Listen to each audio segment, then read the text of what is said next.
Bonjour à tous et bienvenue sur notre chaîne YouTube, la chaîne de Ligne Droite. Je vous invite à vous abonner à cette chaîne, à aimer, à partager, à commenter ces vidéos. C'est très important pour notre référencement et c'est une manière de nous soutenir. Merci à vous tous. Bonjour Sophie Majeran. Bonjour Corentin. Et donc on rappelle à nos auditeurs que vous êtes conférencière, directrice de l'agence de voyage Odeya, des voyages culturels. Alors pour les auditeurs, est-ce que vous pouvez rappeler quelle est l'agence Odeya ? Alors, c'est une agence qui est basée à Paris, dans le 17e arrondissement, qui existe depuis maintenant presque 16 ans, et qui propose des départs vers les grandes destinations à la fois culturelles, partout en Europe, en Méditerranée, en Asie aussi. On a cette particularité de défendre et d'aimer notre culture, notre civilisation, donc on est très attaché à cela. On ose même proposer des thèmes de voyage sur la trace française, sur ce thème de cette trace française qui permet de retrouver les restes, les traces laissées par la France au cours des colonies qu'elle a pu créer. Et donc on propose des voyages en Algérie, au Liban, en Indochine que nous allons reprendre dès la fin de l'année là, dans cette péninsule indochinoise. Et nous proposons également des pèlerinages à la fois à Jérusalem. Ça c'est pareil, il faut que vos auditeurs sachent que les contraintes sanitaires sont absolument tombées pour rentrer sur le territoire israélien. Donc ça c'est quand même une grande nouvelle. Même plus besoin de faire un test pour se rendre là-bas, ni au départ ni à l'arrivée, alors que c'est un pays extrêmement exigeant à ce niveau-là. Donc tout cela, c'est du passé. Et on peut reprendre les voyages, les pèlerinages vers ces grands et ces hauts lieux de la chrétienté. On parlait donc d'Israël, de Rome. Vous avez aussi un voyage en Syrie. Oui, qui est absolument. Alors on en parlait la semaine dernière, merci Corentin. Donc la Syrie qui est disponible, qui est assez facile d'accès bizarrement, avec nous bien sûr. Et donc c'est un voyage qui est confirmé. Si certains encore avaient des doutes et hésitaient à s'inscrire, écoutez, sachez que le voyage part bien avec Benjamin Blanchard en septembre. Le départ se fera le 12 septembre et c'est un départ confirmé. Voilà. Et c'est le moment d'y aller parce que le pays est en train de réouvrir. Donc tout à fait. Normalement, il n'y aura pas trop de tourisme. Mais c'est bien ouvert. Et quel voyage vous voulez nous présenter cette semaine ? On va changer complètement d'ambiance puisque aujourd'hui nous allons rejoindre les alpages, les Alpes, le cœur des Alpes et le Tyrol précisément avec Jean Sévillat. C'est un voyage que nous allons proposer qui est programmé du 26 au 30 septembre prochain et qui permettra à la suite de Jean Sévillat de découvrir le cœur de ce Tyrol autrichien, cette région emblématique. Vous savez, c'est ce petit couloir coincé finalement entre la Bavière au nord, le Liechtenstein et la Suisse à l'ouest et l'Italie, le sud Tyrol comme on l'appelle, au sud de cette région tyrolienne autrichienne. Et c'est un voyage que nous avons organisé avec Jean Sévillat qui est un amoureux inconditionnel de l'Autriche et qu'il connaît très bien. Il y est allé, me disait-il, plus de 70 fois, je crois me souvenir. Et donc il parle allemand bien sûr et il connaît la culture autrichienne, il est fasciné par certaines personnalités et notamment par un certain Andreas Hofer pour lequel il a écrit un livre qui s'appelle Le Chouan du Tyrol. Ah oui, le Chouan du Tyrol. Donc c'est ce lien entre la France et l'Autriche dont vous parliez. Tout à fait. Et Jean Sévillat, donc on rappelle, qui est au Figaro Magazine, qui vient régulièrement aussi dans cette radio et qui a aussi un lien avec Zita. Oui, alors c'est vrai que nous avons cette chance de connaître Jean Sévillat. Il a l'amitié d'accompagner quelques voyages pour nous. Et l'an dernier, il avait initié un premier voyage avec Odeya, donc en 2020, en Autriche, à Vienne cette fois, sur les pas de Zita impératrice. Et nous avions fait une visite et une découverte de Vienne extraordinaire avec ceux qui y étaient, bien sûr. À la fois des visites touristiques, culturelles, mais aussi des conférences que Monsieur Sévillat, Jean Sévillat, nous donnait au groupe pour prendre vraiment beaucoup de hauteur. C'est vrai que bien sûr, il a replacé Zita, qui a été la dernière impératrice autrichienne des Habsbourg, dans une grande fresque pour finalement nous nous faire connaître cette histoire des Habsbourg qu'on connaît peut-être assez mal ici en France.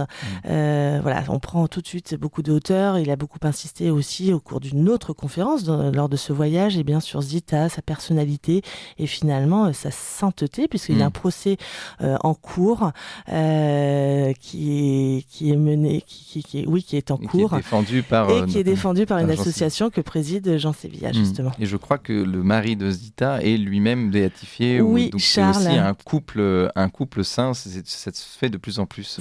C'est vrai, comme les parents de Sainte Thérèse, tout à fait. Exactement. Alors, pourquoi ce voyage? Vous en avez déjà un peu parlé, mais est-ce qu'on va se plonger, on va faire le parcours jour après jour? Oui, alors c'est vrai que déjà c'est cette idée originale d'aller sur les traces d'une personnalité, Andreas Hofer, qu'on ne connaît pas en France, il faut quand même le dire, mais qui a été un contre-révolutionnaire, un anti-révolutionnaire qui s'est levé en 1809 contre finalement la coalition menée par Napoléon dans le cœur de l'Europe, et notre cher Napoléon, n'est-ce pas, qui a répandu toute la révolution et les idées révolutionnaires partout en Europe. Et donc Andreas Hofer va prendre les armes pour défendre son Tyrol, sa région du Tyrol, qui était beaucoup plus grande qu'aujourd'hui, c'est-à-dire que vous aviez la partie dont on a évoqué tout à l'heure, plus la partie sud, qui aujourd'hui appartient à l'Italie depuis la Première Guerre mondiale. Mais donc vous aviez une région beaucoup plus ample qui englobait les Dolomites, pour ceux qui connaissent, et cet Andreas Hofer va se rebeller. C'est un paysan qui va se lever contre l'empereur des Français. Il va soulever le Tyrol à lui tout seul, et ce Tyrol qui était une province autrichienne rattachée contre son gré à la Bavière lors de ces guerres napoléoniennes, et donc c'est ce qui va favoriser ce conflit, et il va être extrêmement courageux, il va être trahi à la fin. C'est une histoire très dure parce qu'il sera fusillé à Mantoue, justement, en Italie, alors qu'il aura été trahi par un de ses voisins lorsqu'il s'était retiré finalement dans la montagne. C'est une histoire très belle. On voit cette ferveur encore aujourd'hui que suscite Andreas Hofer en Autriche et dans le Tyrol autrichien. Vous avez un musée qui lui est consacré. Vous avez à Innsbruck, qui est la capitale du Tyrol en Autriche, un monument qui est dressé et en l'honneur de Andreas Hofer. On se souvient de cette personnalité, on l'aime. C'est vrai qu'on est dans une région qui est extrêmement attachée à ses valeurs, à ses traditions, à son histoire, et on voit bien, que cette personnalité a marqué durablement les lieux, et c'est très beau. C'est pour ça qu'on a eu, Jean Sévillat a eu l'idée de faire un voyage sur les pas finalement de ce grand personnage, et c'est un programme assez original. Et un petit peu le comble de l'ironie, si vous voulez, Andreas Hofer qui s'est battu contre la Bavière, soutenu par l'empereur à l'époque, vous voyez, ce voyage nous oblige à atterrir à Munich, au cœur de la Bavière, mais on est très heureux parce que c'est quand même une région très belle du sud de l'Allemagne, et on n'a pas trop le choix, on n'a pas tellement de choix que d'atterrir à Munich. Donc l'idée, c'est vraiment de partir directement depuis Munich vers le sud, en voyageant et en visitant les lieux les plus importants, par exemple le grand château de Louis II de Bavière, Neuschwanstein, excusez-moi pour cette prononciation certainement très imparfaite. et ensuite on poursuit vers le Tyrol autrichien, et une fois la frontière franchie, le groupe visitera l'abbaye de Stams, qui est reconnaissable avec ses grands bulbes baroques. Ces deux clochers à bulbes, c'est une abbaye cistercienne qui se trouve sur le chemin de pèlerinage de Saint-Jacques-de-Compostelle, le chemin tyrolien, justement, comme on l'appelle. Voilà, le premier soir, vous voyez, il y aura une conférence de Jean Sévillat sur l'histoire du Tyrol. Donc chaque journée sera ponctuée par une conférence, ou le soir à l'hôtel, c'est toujours très confortable dans ces pays, germaniques, disons, germanophones. On s'installe, on a un bon hôtel, et puis on a un lieu de conférence, et là, Jean Sévillat pourra nous parler. Le lendemain, il faut découvrir, bien sûr, Innsbruck à proprement parler, et on rejoindra la Hofburg, c'est-à-dire le centre du pouvoir impérial. Vous avez aussi la Hofburg, bien sûr, à Vienne, mais vous aviez une délégation, une sorte de sous-Hofburg, de sous-préfecture, si vous voulez, dans cette bonne ville d'Innsbruck. Et c'est un héritage donc de la dynastie des Habsbourg que ce bâtiment, ce palais impérial, qui bien sûr a subi de nombreux agrandissements au cours des siècles.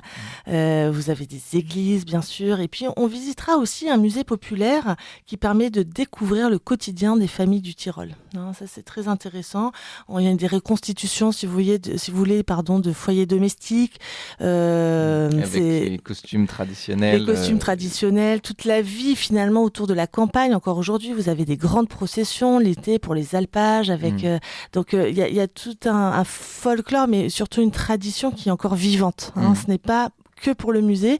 Néanmoins, il y a ce musée qui permet d'en prendre connaissance et de voir l'ampleur finalement de ces traditions.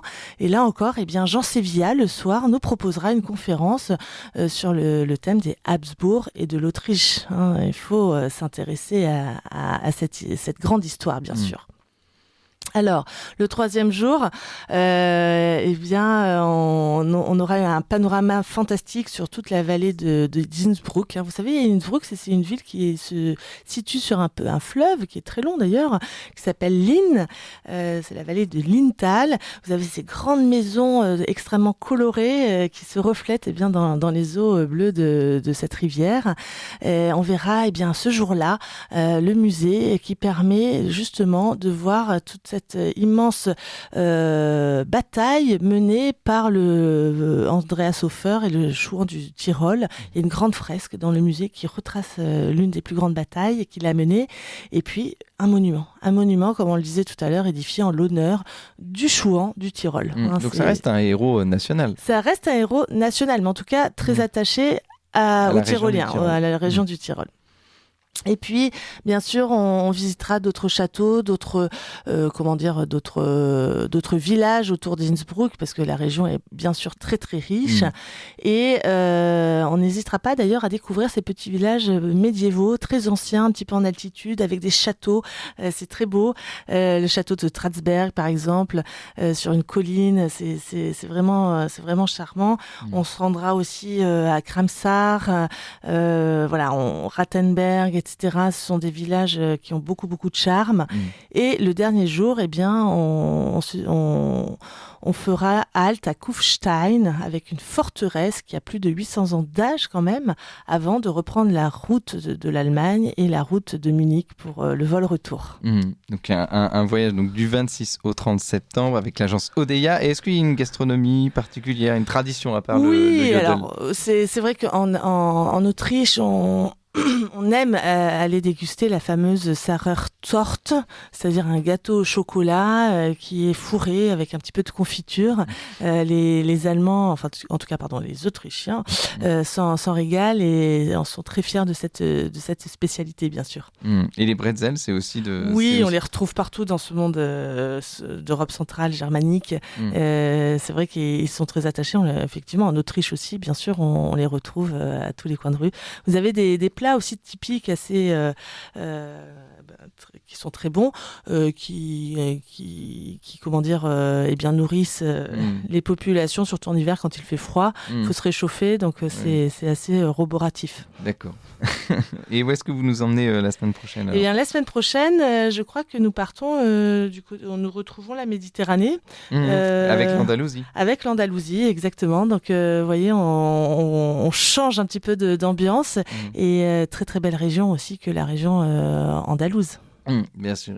Merci beaucoup Sophie Magerand. Donc on rappelle du 26 au 30 septembre pour le partir dans le Tyrol avec Jean Sévilla. C'est sur le site internet odeya.fr, www.odeya.fr. Mais merci beaucoup Sophie Magerand. Vous appréciez cette émission ? Alors aidez Radio Courtoisie à en produire d'autres en indépendance totale. Rendez-vous sur soutenir.radiocourtoisie.fr. Merci d'avance.